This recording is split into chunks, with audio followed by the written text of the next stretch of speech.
episodes of DW's View, Stand Up. This is the day that the Lord has made. I will rejoice and be glad in it. My sponsor helps keep this podcast on the air.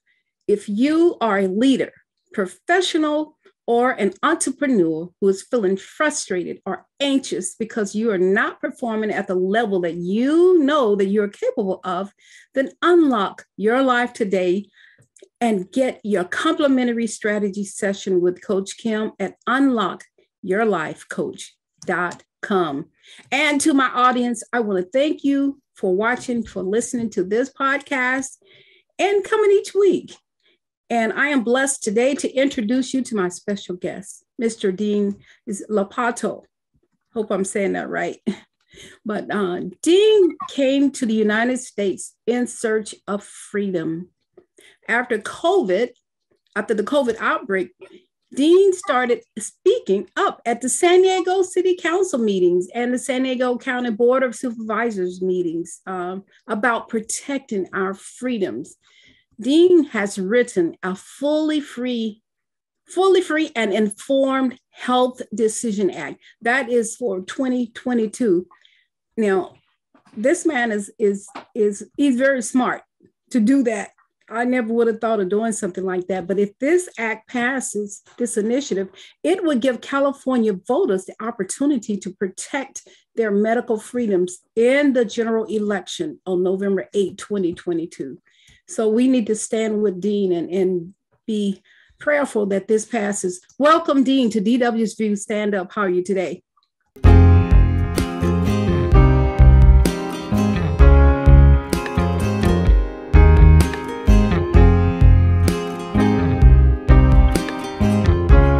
South Africa. Oh, okay. And why did you come to the United States? I came to the United States because of the freedom in the United States. We left South Africa because of the crime there, but there were other countries that we could have gone to. But at the time, United States looked like it was the best, freest country with the most possibility. Yeah. So what's special about the United States, Dean, to you? I mean, there's a lot of things that are special. I mean, first of all, the United States values, or at least has a history of valuing freedom of speech, and protecting people's individual rights. Yeah, well, you must be a little disheartened right now to see all the people who live here and don't appreciate the freedom that you came here for. Talk about that. I mean, it's very sad to see the way they're taking away our freedoms and basically like gutting what the United States stood for.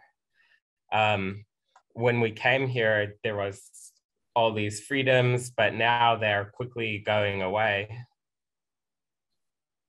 Yeah, they are. But for people like you and those of us who stand up for freedom, then we will be a totalitarian country. And I just don't understand how people can choose that life over the one that has been given to us, where you have the right to make your own choices and to do that. Now, I want you to talk about your initiative and jump in there with any additional things that you would like to share. But share with us about your initiative, the Fully Free and Informed Health Decision Act of 2022. What is it? And just talk to us about that and the signatures you need and to get it on the ballot and all that. Okay, well, the idea behind the initiative is that nobody can make your health decisions for you or your children. They're your health decisions to make, and you need to make those based on true and correct information, so they can't hide you or trick you or do secret medical care to you. And nobody can pressure you into making a health decision. So your employer can't say, we're going to fire you or make you do extra testing if you don't get the vaccine or anything like that. There's also additional things in there to protect that.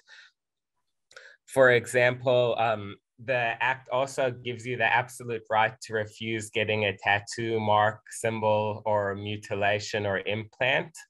It also protects people against forced organ harvesting as well as covert medical experiments. There's been a history where they do covert medical experiments on military members and prisoners, and that's not something that we should be doing. Oh, I'm sorry. You can go ahead. Oh, no. Do you think that's happening here in the United States?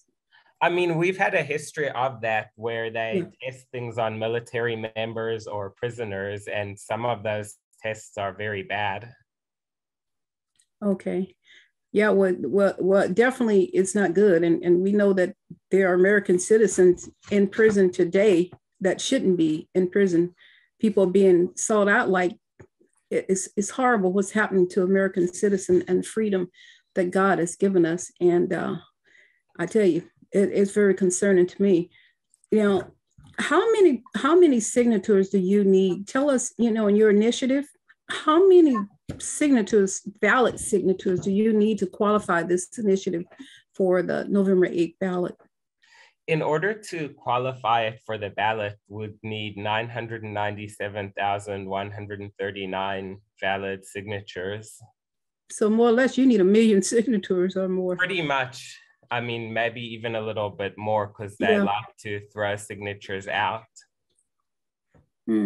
So how long have you been pushing your initiative, and how are you doing with gathering signatures? We've been pushing the initiative since December. Okay.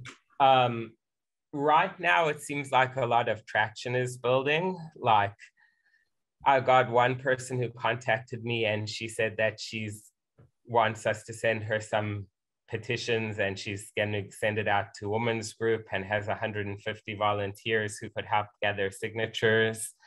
I've also got people who basically just come to the website and print out the petition. Okay. I mean, 997,000 is a huge number and it seems like a lot, but traction is building very quickly. So more and more, I think that we're actually going to get the signatures we need to get this on the ballot. Okay. And when do you have to have all those gathered? We have to have them by, it depends on what method and how many, and which election. So if we want to get it on this current election with a full signature check, we'd have to have it by the end of March. If we have more than 110% of the signatures, we can get it in April. And then if we do miss those dates, we still have till June to get it on the next ballot.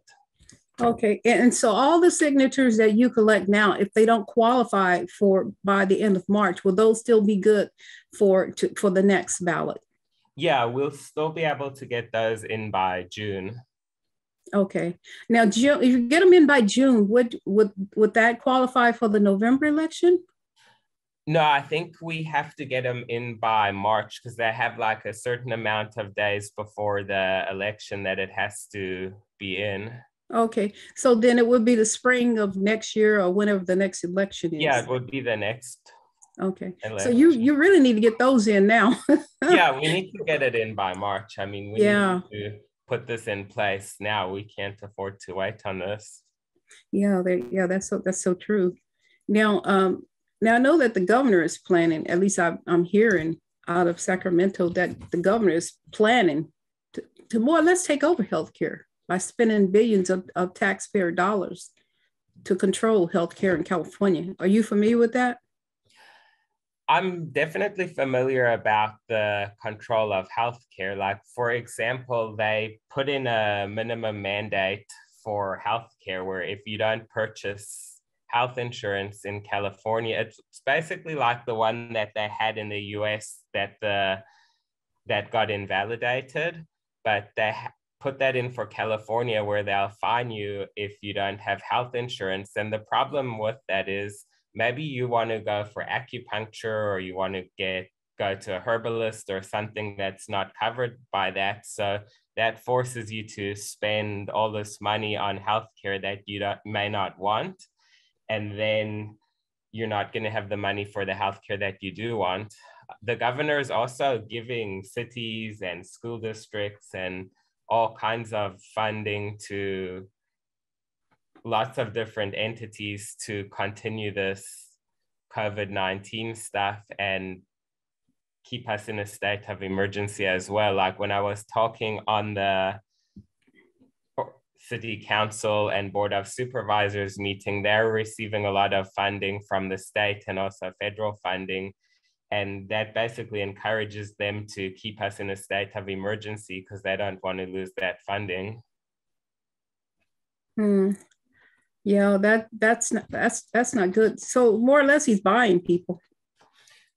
Exactly. And they don't realize it, or maybe they don't care. I don't know. What do you think? I think that most of these people, like the politicians, especially on the board of supervisors, I think they know what they're doing. I mean, there's most of the people who go to the board of supervisors meeting and who speak, they'll be like all day and all night, there'll be people speaking against something. And then there'll be one or two people who are for it.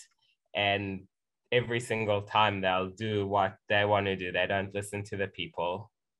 Yeah, I've seen some of those board meetings where people are waiting there to midnight just to speak. And more or less, they do that just to discourage people from even speaking.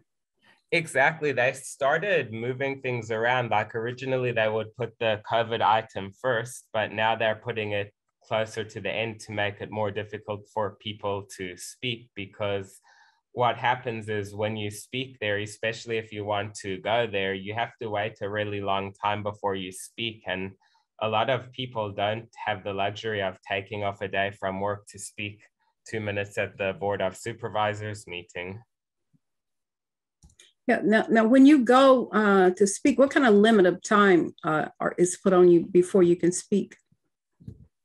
Well, they basically, the item will come up and there will be a lot of speakers. So it could, even if somebody can text you when the item comes up, it can take an hour or 2 or 3 or more.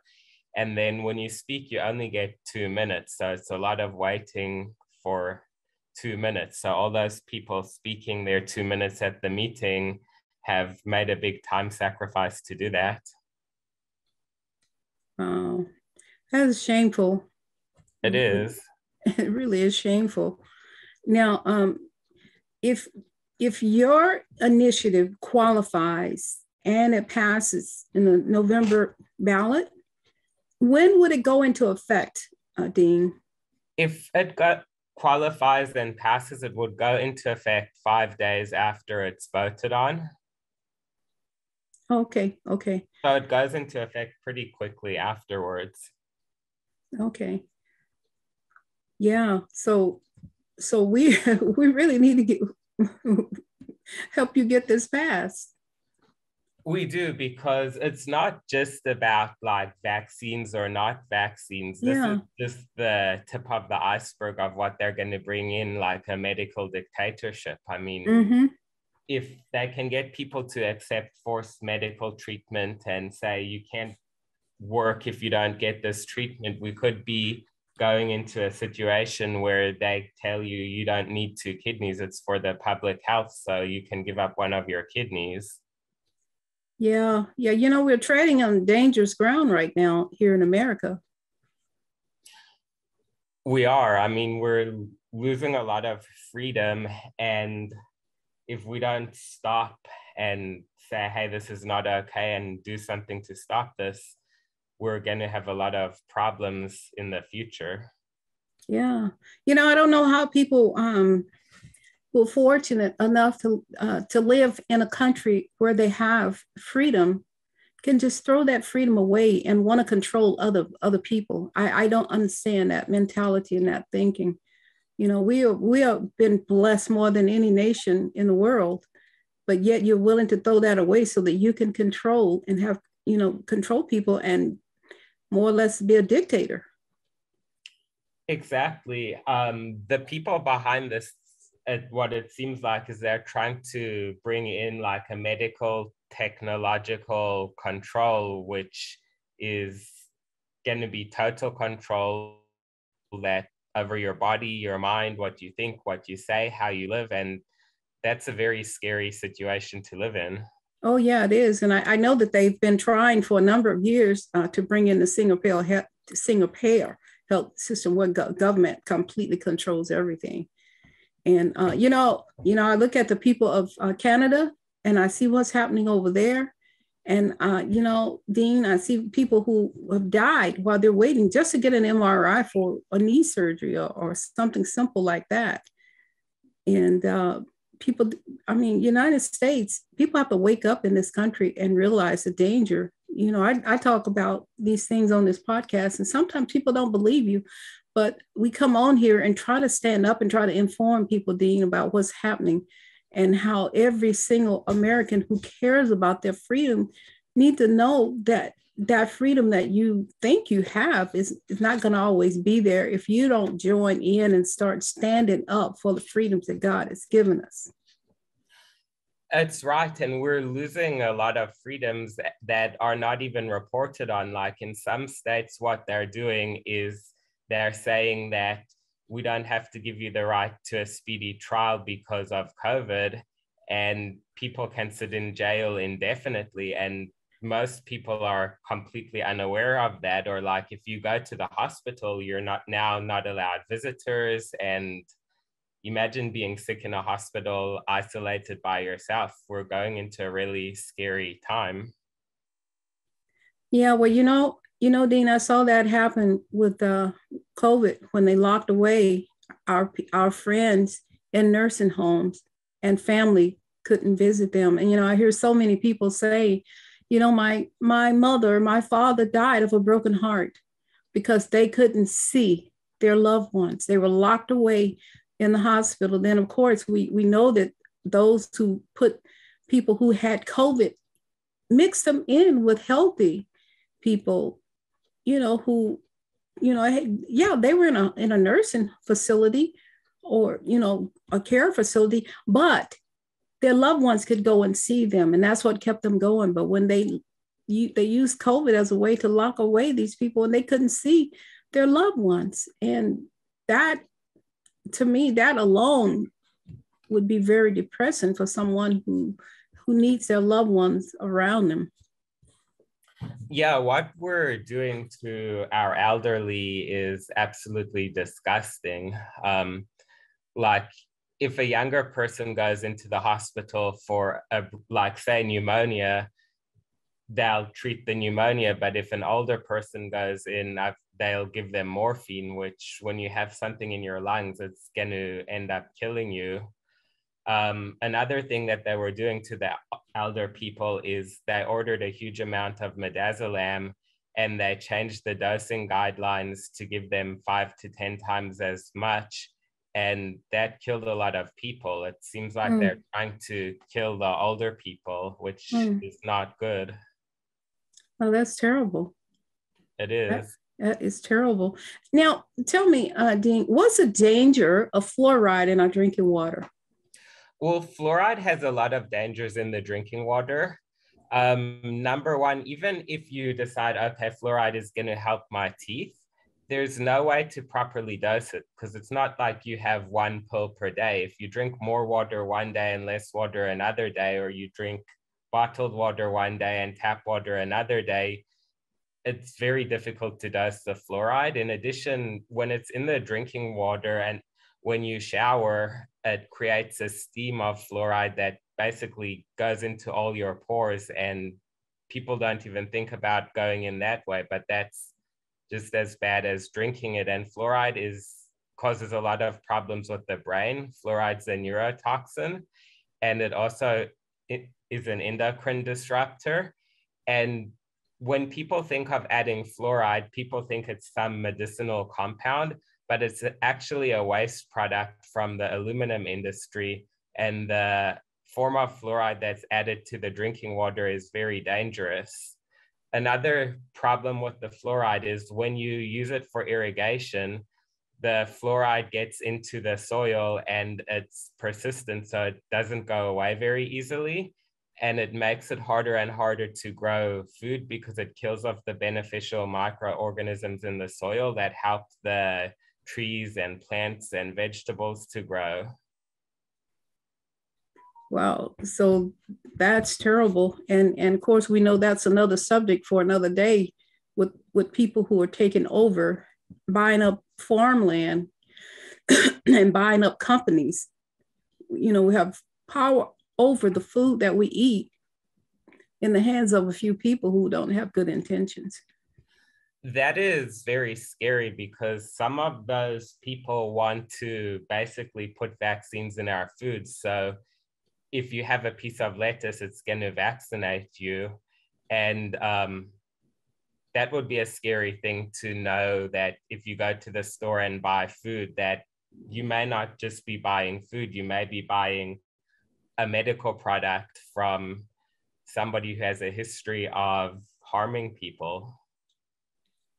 Yeah, that is scary. And we know who, the people are that are buying up extreme amounts of farmland and those kind of things to have control. And I have a big problem with the United States selling off our farmland and our companies to China. Yeah, I mean, what they're doing with the farming is very dangerous. This whole COVID thing there was a rancher who was talking, and he was talking about how they put out of business about half of the ranchers before COVID, and now they're putting about out of business a huge amount of ranchers. And what that's doing, it's causing like our food production to be concentrated in the hands of a few large corporations. Mm-hmm. And those large corporations, the way they produce the food is very disgusting and cruel to the animals. And it's not something that we want to be, we don't want to be putting food into our body where an animal's gone through something really cruel, and B, it's very bad food for you to eat. Yeah. Oh my goodness. Yeah. Now, when you talk about cruel birthing procedures, now what do babies experience when you think of cruel birthing procedures? Because we think of a baby being born, you just think of a baby being born a natural way or C-section or what have you. So what procedures is happening in that experience with little babies being born? And I'm a big proponent of life and protecting the life of every life, because we know that every life begins at conception. When God put the sperm and the egg together, that's life. We shouldn't even be having a discussion about whether it's life. When the baby and when the sperm and the egg come together, that is the beginning of life. Otherwise, no one would exist. Even the people who are against that or believe something different, life begins at conception. And that's not my word, that's God's word. And he's the one that started it all. So I think he knows better than we do.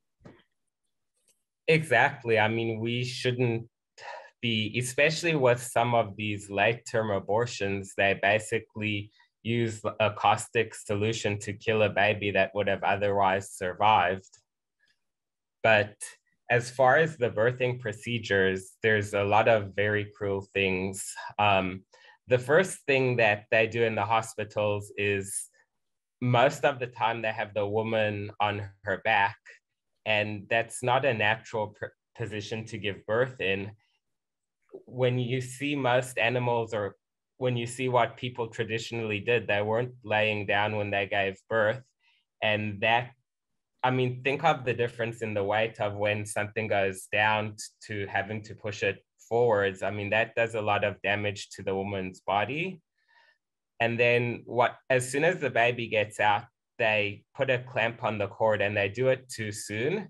And what happens is there's still blood that's going to go to the baby, which is very important for the baby. and they put the clamp on the cord so the baby is short of that blood. And then they take that cord blood and put it in a cord blood bank, and they use it for all kinds of different medical products and skincare things and things like that. Mm. And then now that they've taken that blood away from the baby and they've cut the cord, the next thing is they take the baby away from the mother and they put it into like a nursery, and then they take more blood from the baby to do genetic testing, or so they say genetic testing on.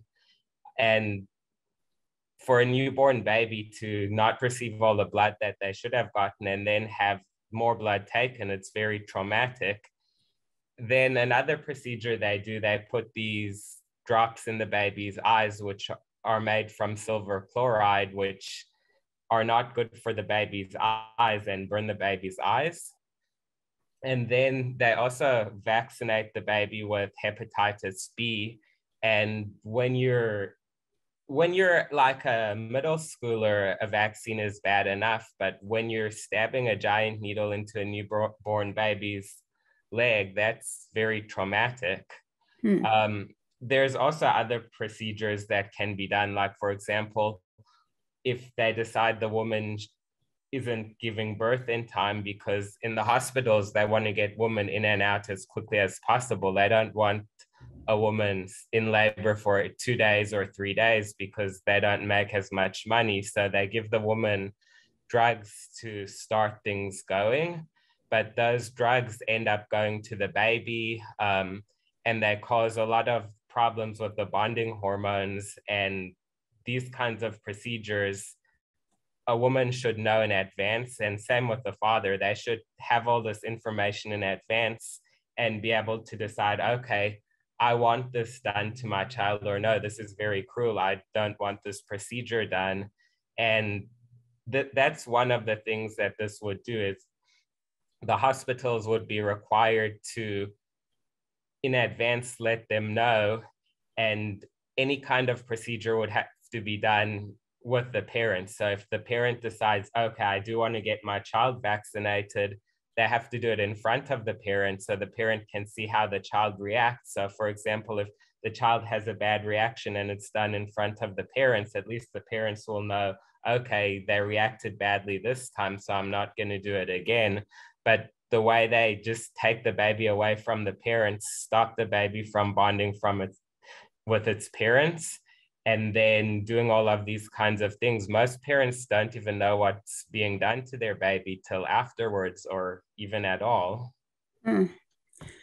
So more or less, they just do this without permission, and it's just a part of the procedure of what they do to babies, that newborn babies that are born.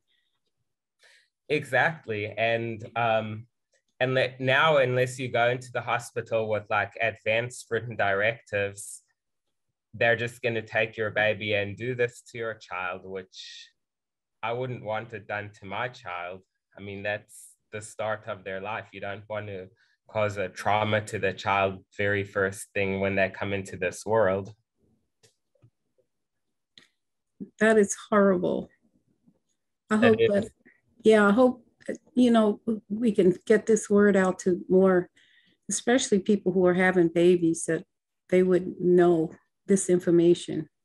I'm gonna make sure my granddaughter listens to this, because she's gonna be having a baby later on this year. So I'm gonna make sure that she listens to this and that they get informed about these things when it comes to their little one. Now, when we look at forced labor camps, and I know that there's a lot happening with the border and with people coming across the border, and that a lot of the children and people being brought into this country, or they're being dispersed all over the country. And a lot of these people that are coming in are being put in horrible conditions. And I don't know all the details, but I know there's something very, very nefarious going on with bringing even children and, even mothers and fathers into America, and not knowing what's happening to some of them. Yeah, I mean, there's a lot of stuff going on with these new labor camps. And for example, if you look at Australia and some other countries, they're building these giant quarantine camps for people and just putting people into these camps. And it's not even just people who come into the country, they're putting in their own citizens, everybody. And if we don't do something, that this could be something that could happen here, because the CDC has been coming out with guidelines about quarantine zones and neighborhood quarantine zones and all kinds of crazy things. And we can't allow them to say, we're going to put you into a forced labor camp or quarantine camp or something like that, because then people are just going to start disappearing. Well, yeah, that's horrible to even think. Australia is off the chain. I thought they were trying to do better, but the way that they lock up their citizens, and not just Australia, but locking up their citizens and tell them you can't leave your home. And I think, Dean, when you look at the fact that people who've gotten a shot, they've been boosted, and they're still coming down with COVID. COVID is being used as a hammer to destroy lives and to take power that doesn't belong to these politicians. And it's unfortunate, but it's being used that way. It is. And even the CEO of Pfizer, there was just a video of him saying that by taking the 2 shots, you don't have much, if at any, protection at all from COVID. So why are we even doing this? I mean, he was trying to promote a new shot that's coming out in March, but he basically admitted, we scammed you. These shots don't help you. They don't provide you protection. So why are we forcing this? Or why is the country trying to force people to take these shots? Well, they shouldn't be. I think God has a way of exposing stuff, because so many people who are coming down with COVID, they were, just demonizing people who they disagree with politically, and just outright making fun of people. And then with this new variant, people who've been, I'm not going to call it vaccinated, but people who got the shot, now they've been boosted and they're coming down with COVID. Now, if the shot protected you, then you wouldn't be coming down with COVID if it's as good as what you thought it was. And then they say, oh, well, it won't affect you as severely. And, I looked at all those pictures, Dean, at the Warrior Conference last weekend, not Warrior Conference, but the Freedom Conference last weekend. But all the people who have died after getting this shot. And that was just a sampling of people, so many people that we don't even hear about who have died after taking the shot. It's unbelievable how dangerous this shot is. Like, I know so many people personally who have, I know somebody who's lost their hearing.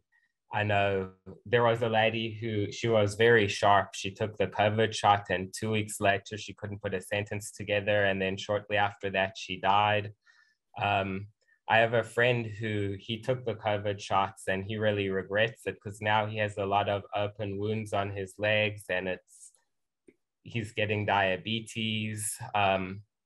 These are not, in fact, I do business in another country in Latin America as well, and everybody was healthy, and then they were basically put through something to give the pharmaceutical companies liability protection. And shortly after that, everybody started getting COVID shots, and one employee got a COVID shot, and then another employee got sick, and then another employee got sick from that. So not only are these shots dangerous, that it seems to me like they're spreading stuff.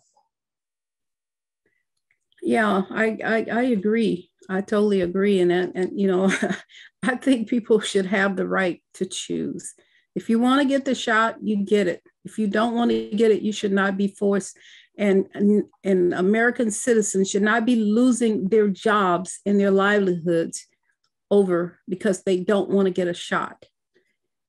You know, we have Exactly. and that's very scary to for people to lose their jobs. I mean, how can you fire doctors and nurses and our military and people in essential areas of this, you know, of work that keep this country going? And now that I see that they have nurses and who have COVID, and now they can go to work because they have a work shortage. We already have a work shortage because the government paid people to stay home and not work. So we have millions of people and millions of jobs that are not filled because of government intervention. Exactly. I mean, the whole story was 2 weeks to flatten the curve so we don't overwhelm the hospitals. So what do? They fire all the nurses or half the nurses and doctors who don't want to take the vaccines. And I've also spoken to some nurses who work in cancer wards, and they're saying that now there's like an explosion of cancer like we've never seen it before, like an unbelievable amount of people coming down with cancer. Yeah, it's sad what they're doing to people, you know, all for the sake of making money. And I know that like the companies that sell this stuff are making like $1 billion every second. They're making a lot of money, and it's about putting money into the hands of big corporations. Yeah, and how can you trust a corporation when they're going to mandate that you take their product, and that if you get injured by their product, they have no liability? There's a small tax on the vaccines that pays for injuries, but the manufacturer doesn't have to do anything. So what would they care about making a safe product for you? Well, they don't.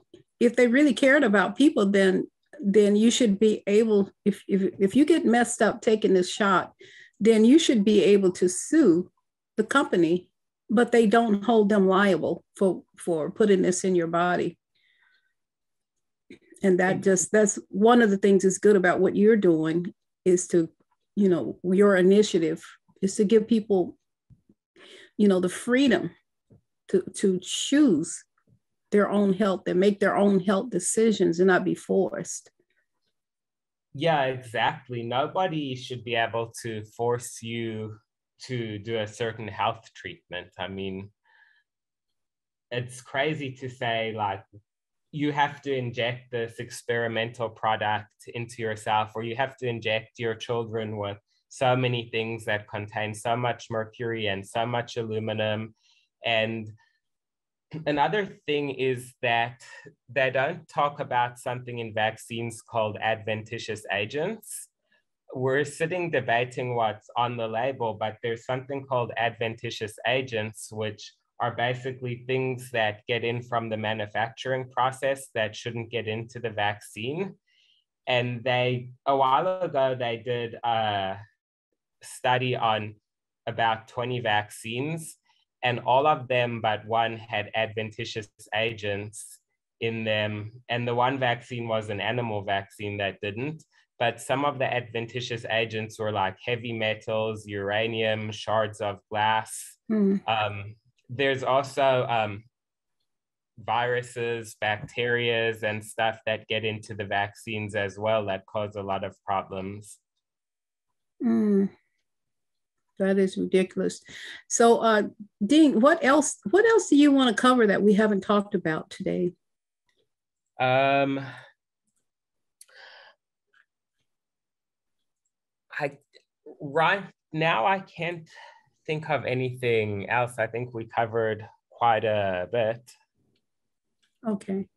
Okay. Well, I just want to make sure you have the opportunity while we're here, you know, to share any additional information. And I want to. Actually, I do have one other thing I would like to share.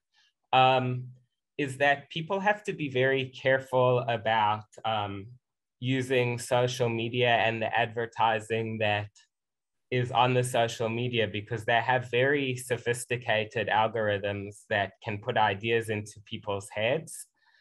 And they take your online history and use it against you. Like, I've seen people who are against vaccines who are empathic to other people, and they basically will weaponize their empathy because they see this person has empathy. So let's give them the ads that are going to get them to do this.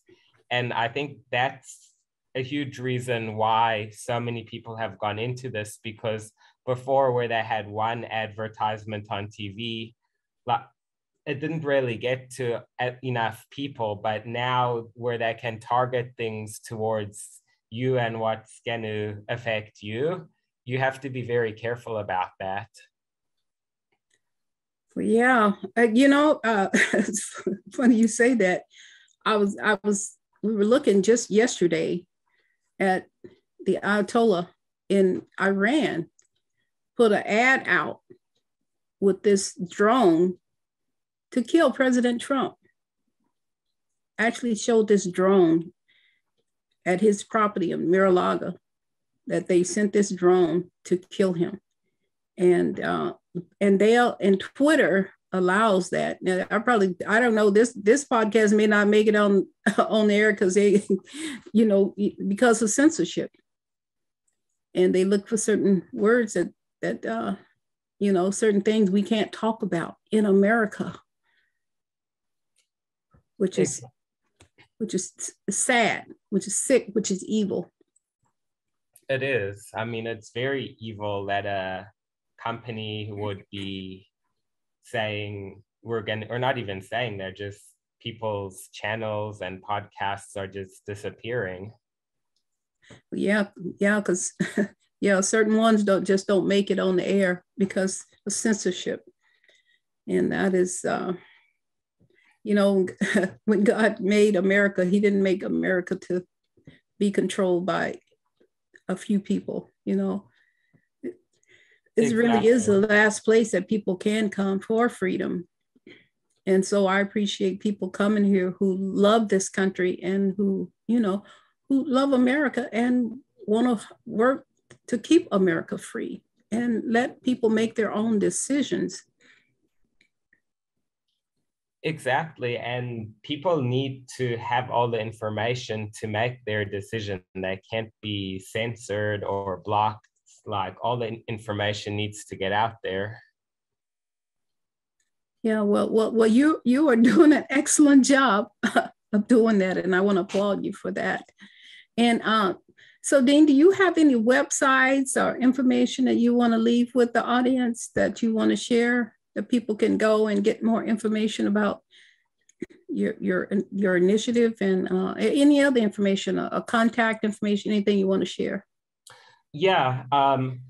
If somebody wants to get more information, they can go to our website, medicalfreedom.vote.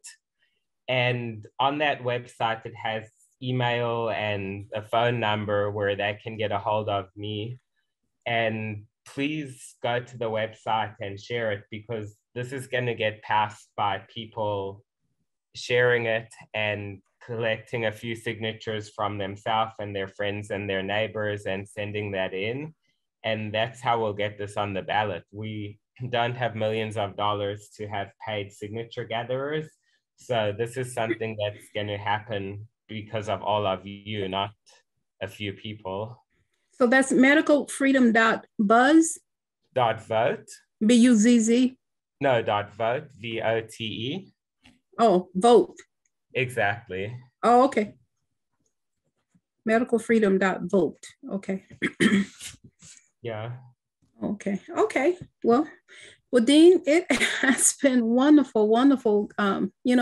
God help us is all I can say. And I want to thank you for standing up for our freedoms and loving America, coming here and taking a stand so that the American people can enjoy, the freedoms, the God-given freedoms that we've enjoyed our whole lives, Yeah, well, thank you too, Dolores. I mean, your podcast is helping get this information out and also get out information from a lot of other very legitimate people who are also doing their part to make a change for the better. Amen. Well, anyway, it's been a privilege. And thank you once again for coming and for your initiative, Fully Free and Informed Health Decision Act of 2022. Let us do what we can to sign the petitions and help get this on the ballot. Well, thank you for having me. Amen. I say in the name of Jesus, Lord, I ask you your blessings over this initiative and favor that it will get the required signatures that it needs. And to each of you, my audience, I want to thank you for taking the time to watch and to listen to this podcast. If you have a message you'd like to share, you can contact me at dwsviewstandup@gmail.com. Remember to subscribe to my podcast and get the latest recordings. And share this message when it comes out, because this is an important message that needs to be shared.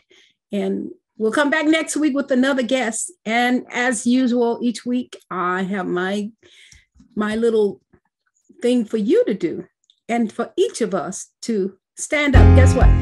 If we do not stand up for what we believe,